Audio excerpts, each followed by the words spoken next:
Now we will learn the second technique for editing transitions, which is combining one transition animation with another. Import two different transitions into the CapCut edit menu. Here is the initial appearance before being combined. First, tap the transition on the right, then select Reverse. Let's check it.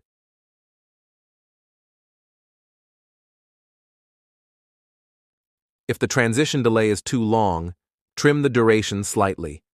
Once it looks clean, export it.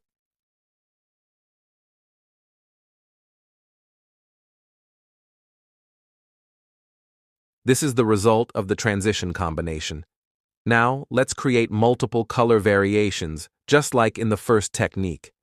Import the combined transition with a background color into the CapCut edit menu. Make sure it is in landscape format and the background color fills the screen. First, tap the transition, then select Overlay. Make sure each background color duration is slightly shorter than the transition.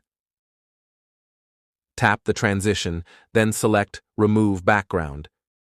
Choose Chroma Key. Move the center point on the screen to the white color, then adjust it until it looks clean. After that, duplicate the transition 4 times, then adjust each background color duration one by one.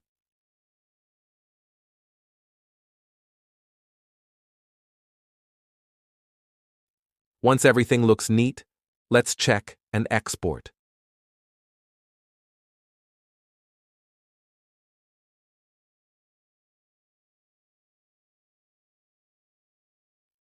This is the combined transition animation technique that I often upload to Adobe Stock and use as a basic material for Technique 3.